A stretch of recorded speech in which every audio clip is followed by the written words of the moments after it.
Hello and welcome to another episode of Chatter, a podcast from The Gist, with me, Josh Hamilton. Our guest on today's show is world-famous motorcyclist Sjaak Lucassen, and author of the book Life on Two Wheels.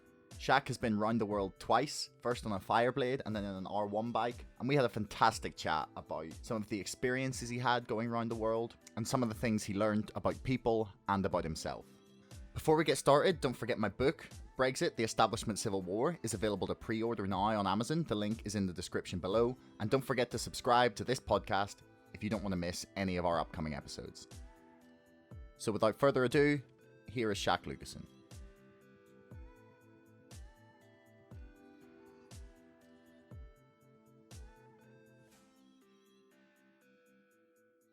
But I am ready to go. Yeah. So, Sjaak, thank you for taking the time to do this. It's a pleasure to have you to chat to for a little bit. You're welcome. So we'll just get started. What is your earliest memory of a motorbike or any kind of bike? The earliest memory is probably a cousin from me. He had a moped. And my brother was very interested in it, and I was only a very young kid. And that was my earliest memory. Is my earliest memory. But when I was 11 years old, I was asked to do some help by a neighbor. And he had a scooter, a 125cc Vespa. Was in the shed for maybe 5 years that he didn't ride it anymore because it broke down. And after that, I did quite some work for him during a few weeks. And it was the moment for the payment. And I could have money or I could have a scooter. So it became the scooter. Got the thing running, and that's how it all started. I couldn't reach the ground with my legs. I was too short. When I started it against the shed, and then pushed myself with my elbow away from the shed, put it in gear because it had hand gears, and then rode away. And when I fell down, my father had to come and pick it up because I couldn't. I wasn't tall when I was young. So that's how it started. The earliest memory and the earliest memory of how it all started. How long did you keep the Vespa for? Can't remember. A couple of maybe 2 years or 3 years. It broke down. I couldn't repair it. And by that time, we had already a scooter, and an uncle of me, he had a Volkswagen car that he didn't need anymore, so we got the car. And I was raised on a farm, and we had our own racetrack on the back through the forest and over the land. So other vehicles came, took over. And then some later on. Of course, when I was 16, I had a moped, and a little bit older than I had a motocross bike. I didn't like to go to school and was good for frustration from school.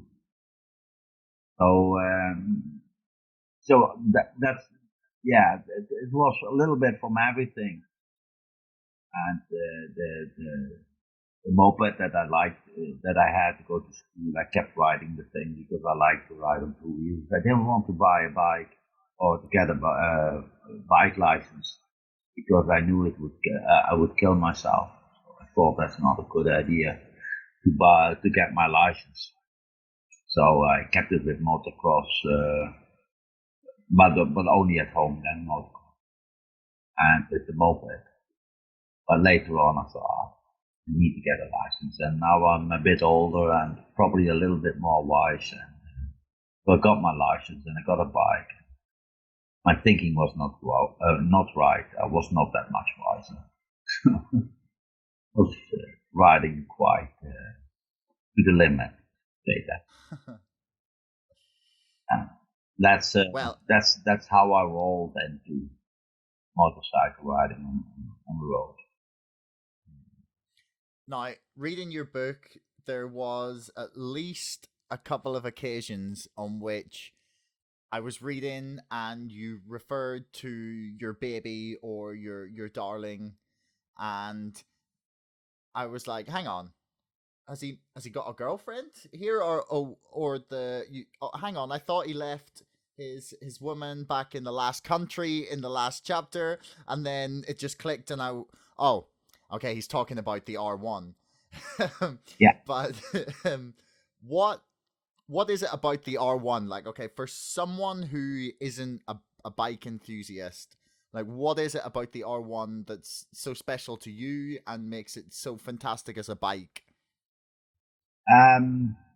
Well, I like sport bikes. I like four inline engines. I like the sound of it, and being on the road for such a long time with that particular motorcycle, in this case DR1, it could have been another four inline, and that brings you that close, and that's how you start thinking.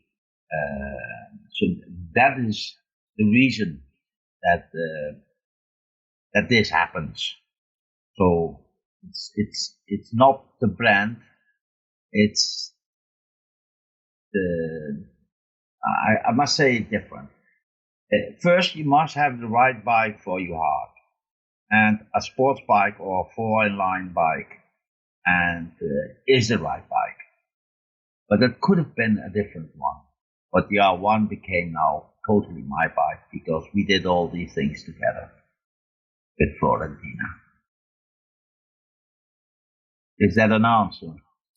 Yeah, that's it's the right bike for you. Like, that's as good an answer as you can give. You know, that's better than probably giving a technical examination of its like characteristics and like how the tires play and the steering. No, it's not the right bike for the terrain that I'm riding it. It's the right bike for me, and that's what I find more important. And as I said before, if your heart is in it, you succeed in almost anything. And but it is not the best bike for the terrain. I agree, but it's the best bike for me. So for people that don't know, you've gone around the world twice on an R1. No, one's on the Honda Fireblade. Once on a Honda Fireblade. Yeah, I do apologize. it's also 4-in-line engine. What was the Honda Fireblade called? See, they never got a name. Oh, really? But the name Florentina, I can refer back to. I'm not sure if my English is correct in this way, but I can refer back to the trip with the Fireblade. When I traveled in Asia, I was capable to get my bike into Indonesia, and at that time that wasn't allowed. I got in with some great help from high people, and I went into Sumatra, and from Sumatra I went to Java, Bali, Lombok, Flores, Timor.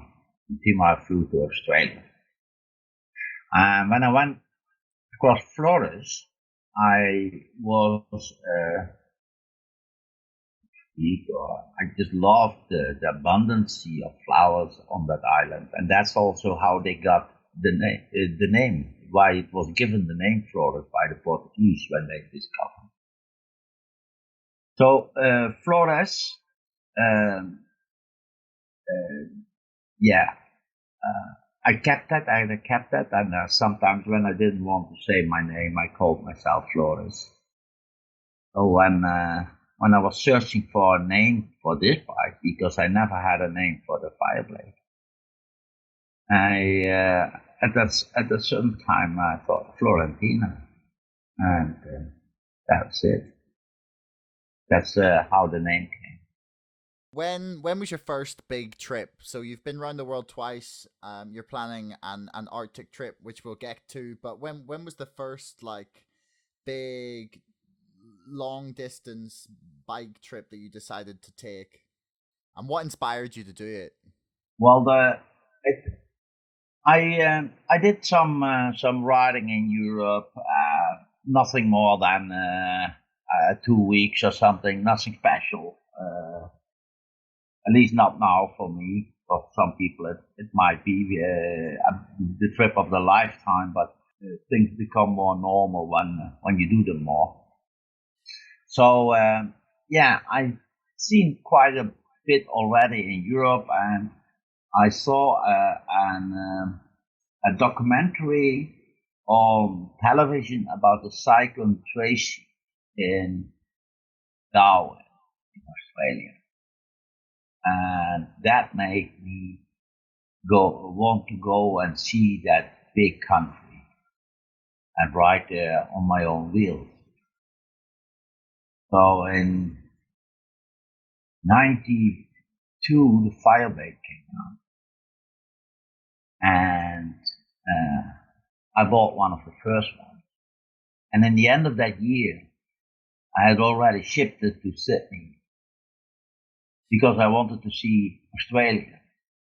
I didn't speak English at the time. I was never been in a plane. I've never done something like that, but I had just shipped my bike to Sydney, and when I got a phone call that we have a motorcycle here, what to do with it? I said, well, please leave it there. And as good as English as I could, but I told them to wait. I will get over there. And I went to the shop where they sell plane tickets. And 3 days later, I was in a plane to Sydney, and that's how it started. I stayed away I stayed 4.5 months in Australia, 38,000 kilometers. And then I went with a backpack to Indonesia. And I always wanted to see also Indonesia. And the backpacking, I didn't like that. Indonesia I loved, but the backpacking, that was not my thing. I missed my wheels. Independence, that independency. So that was also the moment that I decided for myself to do a once-in-a-lifetime world trip. I was not comfortable with it, confidence that I could do it and that I wanted to do it. And I put some countries in my list, and I draw a line in between them, and that's how the first world trip started. Or actually, I call it to the other end of the world and back, because I never got physically around the world. That was not my aim. It was just, I wanted to be on the road and see a couple of countries in particular. Russia, or former enemy. Japan, where the bike was built, born. Indonesia again, but now with my bike. Australia again to visit friends. New Zealand because of the beautiful nature. Next country was Nepal, the roof of the world. Israel, because I wanted to see how they live with the constant threat of the neighbors who are different way of thinking. And last country on the list was Egypt, because of the old culture. And when I started that trip in '95, so a few years after I got back. And when I got into Egypt, I still had some money and I didn't want to go back home. I was 2.5 years on the road then. Then I met somebody from the Netherlands who was on a motorcycle on his way to South Africa, and I thought, hey, that's great. Let me do that too. So I continued to South Africa from Egypt. And from there I flew back to Italy, because then my money was getting low. I guess that's kind of like that's it's kind of an odd statement for to make to for most people to hear anyway. When you say, "Okay, I was on the road for 2.5 years, and then now that's still not enough. I'm not ready to go home." Like what have you been able to figure out what it is that keeps driving you to just keep going as far as the roads will take you? Yeah, Do you know what it is that gives you that like desire to keep moving forwards? I just want to be on the road. I want to see.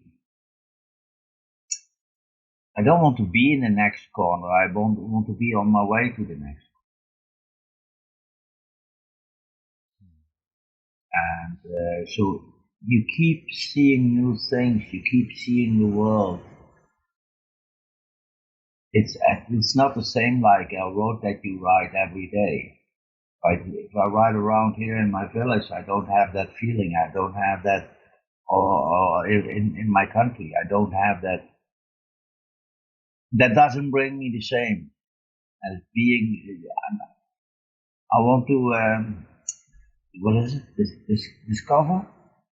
I want. Yeah, Yeah, you want to discover. So you want to be on the way to the next corner, because then you're gonna see what in the next corner is. But when you are in the next corner, you see it already. And then you want to go on to the next corner. So in a way, you want to be always on your way to the next corner. that's a fantastic way to sum up like an approach to life. Always on your way to the next corner. Hmm.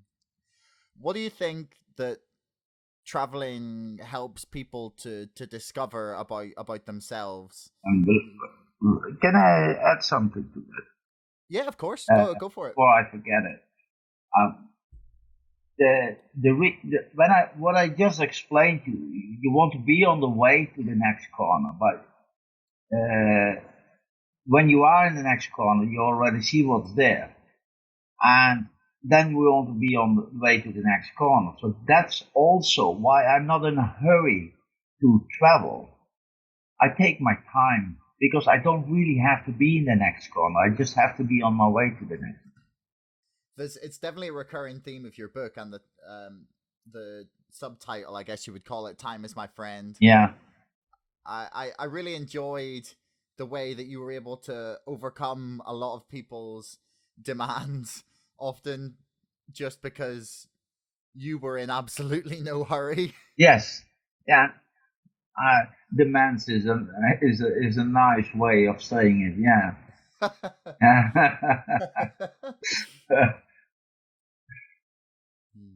Yeah. one of the maybe you can like add something else to this, but one of the two things that endure with me from reading your book were like the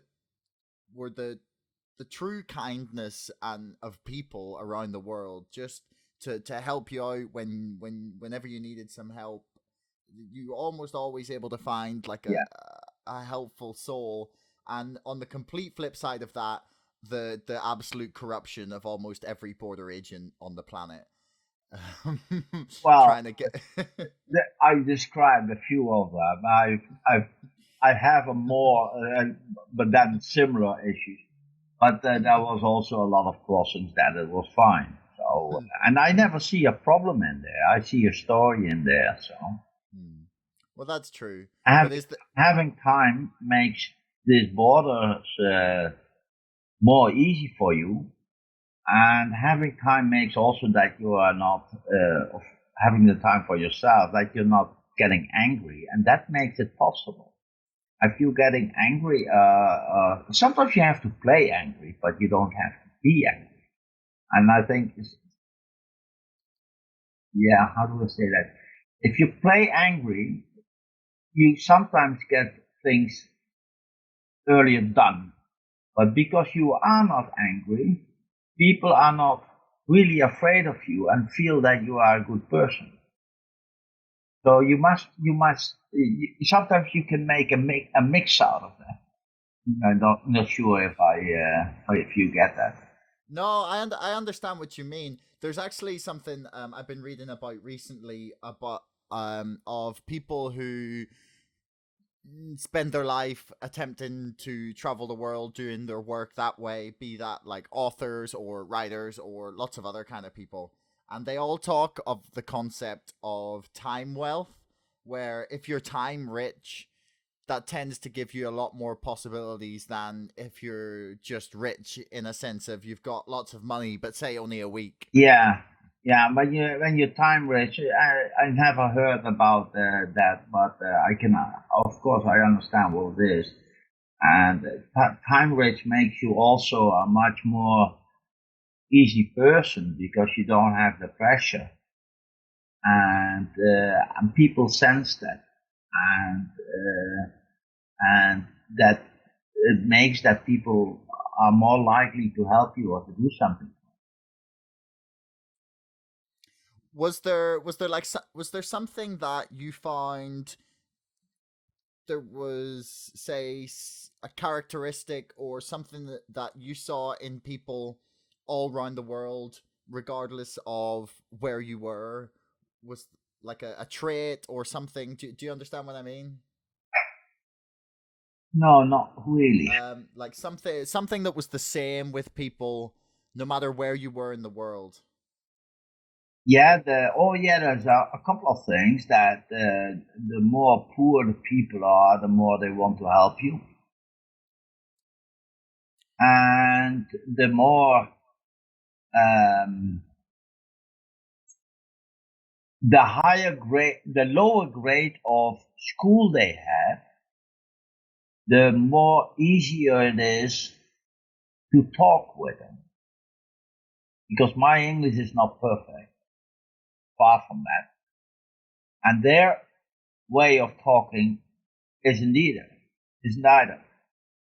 and that makes them uh, because they have a lower grade of school, they are not thinking from what what does he mean? Maybe I don't have correct. Let me say nothing. No, they just say it and that's it. And then together with the other way of understanding that there is the way of just wanted to understand each other. That makes it far more easier to communicate with those people, and that comes back everywhere all the time by non-English uh, spoken people, and even by English spoken. I can easier communicate with let's say somebody in Russia who has been to university or just a farmer. I can easier communicate with a farmer than with the guy from a university. You mean communicate as in you can understand each other better, what you like the way you think, or communicate better No, no, in the when I am hungry, the farmer knows that I'm hungry. When I try to say, it's not the correct word, but when I do the same with somebody who has been to university but doesn't speak English, he is not sure if I am hungry. So he does if he doesn't understand me because he's not sure, and that fright, that being afraid of doing the wrong thing uh, is not there by people who are lower educated, and I find that back all the time. Is there anything you learn about yourself on your trips around the world that you didn't expect to, or something that surprised you about yourself? Oh yeah, yeah. Uh, Not only about me, but it started, of course, with me. But you can do far more than you think you can do if you have to.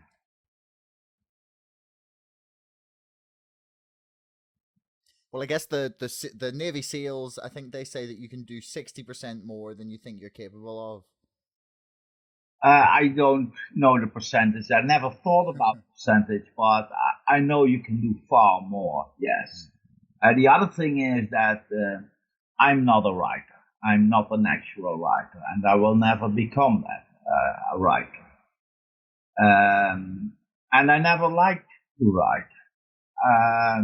Actually, my language at school, that was always my lowest point. The lowest points that I had. And the teacher always said that I could do totally nothing. I couldn't even write a letter, and that was true. I couldn't write a letter until I started to travel.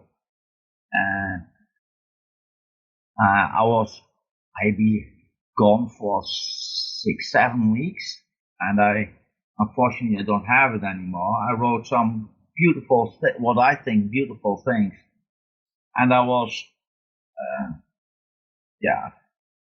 surprised that I could do it, but also that I had the desire to do it. That was actually, something that I would never expected from myself. And now you're a published author, technically, in many languages. or not that many. Well, in at least 2 I know of. Yeah. But writing the book was a real triumph then for someone who was, didn't think they could write a letter. It shows you the power of doing something that you either have to be able to do or that you need to do to stay alive. I don't get your question, but I wanted to do it because I had so many people asking me what is your trip, or what is your trip. So I wanted to give them the possibility to live that trip with me, or to live the same trip as I had lived it. And that is also the reason why everything is written in the present sense, which is different than almost every book that you see. No, it definitely feels when you're reading it that you're in a little sidecar beside you. Yes. In a way. Yeah, that was the idea. Yeah. Which made the kidnapping. What country? Where was it where you were? I don't know if you would call it kidnapping, but detained quite.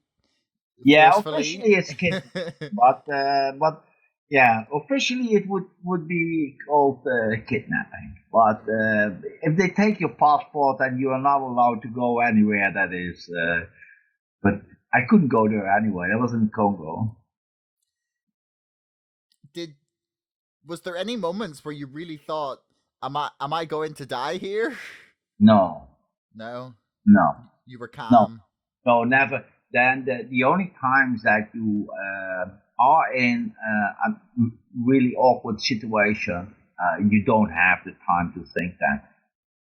Your brain is working extremely hard to get out of that situation in the best possible way, and that can be the accident that you see coming in front of you, where you have no input in anymore, but you still want to go for the best options to have the accident, or if in the kidnapping that was not always such a big threat, but for example the robbery on the beach with Sonia, you are so busy trying to get out of the situation that you don't have to think I'm gonna die or whatever. Maybe some people would do that, but I'm not. I always look for answers. I always look for a solution, and because I always do that, you do that then also automatically and don't have time to think. At least I didn't have time to think that I would die. I won't die. Well, we will all die. Eventually I will, but I mean, Yeah. not by something like that. No. And I promised my father that I would come back. You've got no choice then. Yes. Was that the scariest moment for you on that you've had in a foreign country? Was on the beach during the robbery, or I feel like I would have been most scared when you were having problems with, was it Mongolian authorities on the Chinese border? Oh yeah, that was a nice one too. Yeah. Was that like, where was your scariest moment? Let me. I have that question more often, and I wrote them down in my Dutch book in a nice way. Okay. So of course, it's not quite nice to go now reading in my book, but I had to think about this. Well, that's okay. At that time, and I called this section, which is not in the English book, top 5. What was it? Your dangerous and the scariest moments. Yeah, but I have 2 words for them. When I had the most fear, and what was actually the most dangerous, because that doesn't always have to be the same. No. So very much depends on what you're scared of. Yeah, the number 5 fear, and number 3 danger is a lightning stroke just next to us. Yeah, me and the bike. How close? How close was it? So close that I didn't hear the thunder. It was only the sound of I can't say what sound it is. There's no thunder. It's just the stroke. Yeah. You hear the electricity. Like the crack of lightning, like a crack of electric. Yeah, but no hard sound. It wasn't a hard sound. Okay. And the distance, probably about 20 meters, 25 meters.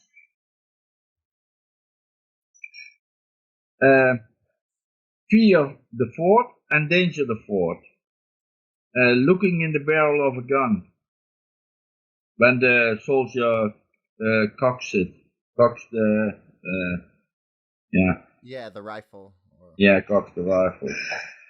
Fear 3, danger 2. Oh, what I said before in China, when that was in China when a bus pulled in front of me, that it was up to him to avoid the accident. Yeah. Fear 2, danger 1. That was the robbery in Venezuela. Yeah. And fear 1, danger 5th. That was meeting a child soldier in the Democratic Republic of the Congo. And why did that scare you more? Well, he was probably waving with his full automatic gun, and he didn't shoot. But the knowledge about what he can do if he flips out, that gives a lot of fear. In 5 years and 5 months, it's not that much. No, of course not. Of course, it can make a top 10. But Mongolia isn't even in it. Do you have a favorite country? Or yes, favorite? Russia. Why? Yeah. Why is Russia your favorite? The people are so hospitable, and definitely on the countryside. That is one. And the other thing in Russia is you never know what's going to happen. Now, of course, I can say that in every country you never know what's going to happen, but in Russia for sure something is going to happen, and yeah, that makes it just yeah. What country has the best beer apart from Holland? I'm gonna not let you say your own country. Heineken is for sure not the best beer. Quite worst beer was Argentina. That's The worst beer was Argentina, really. well, they had some pretty bad beers. Yes, Australia has really good beers. Uh, uh, the best beer. What's your question? Well, Australia has good beers. New Zealand, of course. Um, Oh, the whole of Africa that wasn't doing bad. Africa, if in Africa you have to be always careful because something can happen there, and a country can be friendly today, and then they start looting or whatever starts, and you have to escape, and or a civil war starts, and you can always escape to one place. There's one place that they will never destroy. It's the beer factory. Well, that's something positive to be taken about Africa. They value something that we value very highly. It can be a good basis for international relationships. Yeah. Now, what would you say is you have to repair the bike a lot in the book, and often you have to repair it as a just a fix to get you to the next town or the next city or the next place where you can weld something. Yeah. What would you say is the craziest, like, half fix or fudge or bodge or however you want to describe it to your bike that you've made in an emergency before, like, without being able to fix it properly? Ooh, that's one I didn't expect to come. There we go. Not all unoriginal questions that you've had Yeah. before. The nice thing is that since I'm back from my world travel, I did some amazing repairs by people that broke down on the road.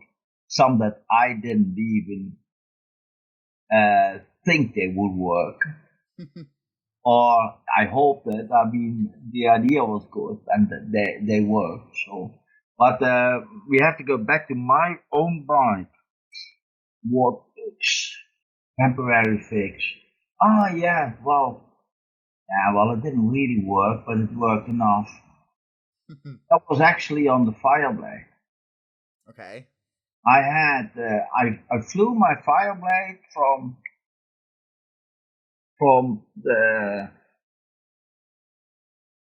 Timor to Darwin, and it was in the back of a plane, no crate, nothing, just bang on its side.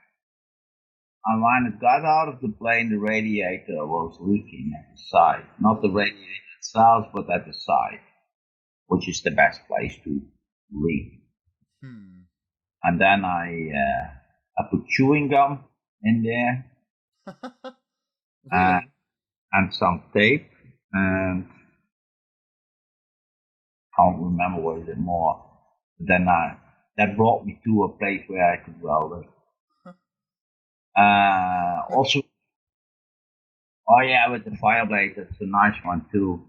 Because this is one that you don't have out of my book. No. I was in Indonesia on Sumatra, and I drove behind a truck, and you should never ride in the middle behind the truck. And the truck went over a bridge, and the bridge had in the middle an extreme big hole where the pavement went to the concrete. The concrete was still square, so it had an edge, and I rode in that hole in the pavement, and then against the edge of the bridge, and then I flew through the air with the bike, but landed on its wheels. The front tire was immediately empty, and I bumped my balls. Oh. Pure. after a few minutes, I was able to see the damage. The damage was a front wheel that had a kink in it. And we, just a little bit further, to keep the story short, just a little bit further up, there was a tire repair shop, an Indonesian tire repair shop, which you have everywhere because they have everywhere flat tires. And there we heated up the rim and we burned a hole in it, so tubeless didn't work anymore, and they sent somebody out to buy an inner tube, but there was no inner tube for that rim. So he found an inner tube on the garbage, Indonesian garbage, because it had a cut in it from about 2 centimeters long. And he started to stitch it. He stitched it like they do the stitches in your body when you have a cut.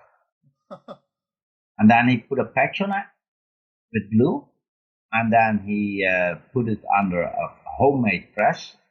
There was a piston on it, and he put fuel in the piston, and that made the piston hot, and then that was you could put pressure on the tire, and that's how he vulcanized it. And I thought, actually, this is not a fix that I did myself, and I thought that doesn't bring me far, but it brought me about 7,000 kilometers far. Whoa. That's an impressive fix for something that sounds like finding a tube in the bin. That's completely mad. I still have that section. This is gonna sound not relevant, but you'll get why I'm explaining it. So when a mother has like a new baby and she has to like start leaving the baby like alone, not just holding it all the time, the baby might not like it, and it's or maybe the mother doesn't like it as well. It's called separation anxiety. It's like you're scared of being apart from the mother and child, or sometimes people have it with pets or girlfriends or boyfriends. Do you find after you've done a really long trip that you feel weird when you're not around the bike anymore all the time when you get back? I had that also during moments in my trip. I had a girlfriend and I flew to her. I needed to get my bike into China, so I left it then in Mongolia for a while, went into China to fix the way to get into China. So it was not that I was always next to my bike. And when I got back home, I was still next to my bike. But that was the end of the traveling. That was the... So... in a way, no. The answer on your question is no. Because it happens also during my trip. Okay. And yeah, well, when you got back then from China and you see your bike again and I have to clean that a little bit, and then you start to pet. So a little bit, yes, but not in the extent as you say. Okay. So you are now planning to drive to the North Pole on your bike? Yeah, Arctic one. The one that I'm building at the moment. Yeah. Which is that you brought that to you brought the one you're working on, or yes, prototype of it to Austria when we met. Yeah, that's the one.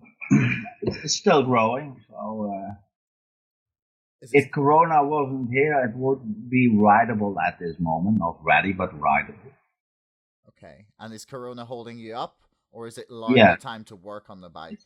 It's holding me up. It's holding you up. Okay, well... Yeah, because I rely a lot on other people, and that's why it's holding me up. Okay. Why the Arctic? I always wanted to go to the North Pole. To see Santa? Already before I did DR1 trip. My idea was to go once in a lifetime to the North. And I thought riding DR1 around the world would also give me the publicity to finance finally a trip to the North Pole, because that will be very expensive. How long do you expect it to take to drive? So tell me a little bit about the trip. Where do you start? How long do you expect it will take? I won't do this in 1 year or in one go, and the reason is all financially. It has to do with the finances, and it has to do with the difficulty to get it all in one time arranged. So I want to do it step by step, and the first step is the most easiest in a way and the most cheap, and the second step is more expensive, and the third step is really, really expensive. So I hope that the previous steps will pay or give the publicity to the next step. We have first that I need to build the bike. I built the bike with the help of people on my North Pole Ride support flag, and people that love what I do, who help me building it physically, or let me use their material, or things like that. So we're building the bike, then we need to test the bike. Test will be partly here in the Netherlands, then we will do some bigger tests. The goal was to go up a mountain and also get some nice video shots, so we have a lot of publicity. Then there's the first step, which is actually the first real test for winter. So I call it the first stage, but it is actually still more than a test. And then I want to go to ship my bike or fly my bike to Anchorage in Alaska, and then ride to Tuktoyaktuk in Canada. You can see this on my website and get the pictures from the route. And then, so once I'm on the polar ice, it starts to get far more difficult. So from Alaska to the polar ice won't be that hard. But from the polar ice, where I get on the polar ice, I want to go parallel on the islands of Alaska, of Canada, and ride to the most northern island that you can reach, and that is Warkand Island. So I will ride either parallel on the islands or a little bit more over the ice. It depends where the best riding is, because there's open water is something that you have to be aware of. And then the next step that will be the most dangerous and the most expensive one will be from Warkand Island to the North Pole, because there's nothing in between. You need to have fuel dumps there, fuel stops, so they have to fly fuel in, and so for that I will need a lot of money. So that's why the first step first. The first part I can do virtually on my own. The second part I want to do with the locals that I will hire, like I did also the 2013 Polar Ice Ride. I hired a local, and so I want to hire a local to not help me with the bike and not help me riding, because I want to do everything on my own, but they can film me and they can take my fuel, because fuel is a problem. And then that's the second stage. And the third stage, it can either be with skidos, somebody with skidos that I hire, or with a caterpillar vehicle that also can swim, or a dog sled. I don't know how to do it yet. Step by step. That's the plan. So when do you hope to do the first stage of the trip? The plan was to do the part from Anchorage to Tuktoyaktuk in the coming winter. Okay. So that's January, from January on. And I'm not sure if it's still realistic to think that it's possible. So then it will be next year. It will be a year later, yeah. Okay. So and there's also the possibility that I won't make the year after that. I won't make it from Tuktoyaktuk to Waterland Island. And okay, if I won't make it in 1 year, the next year I start where I stopped and continue on from there. But I'll get there. I believe that you will. I've read your book and heard your talk on your trips around the world, and I'm sure that you will get there. Now, I know you have your flag to sell sponsorships. Would you like to just say a little bit about that before we finish up here?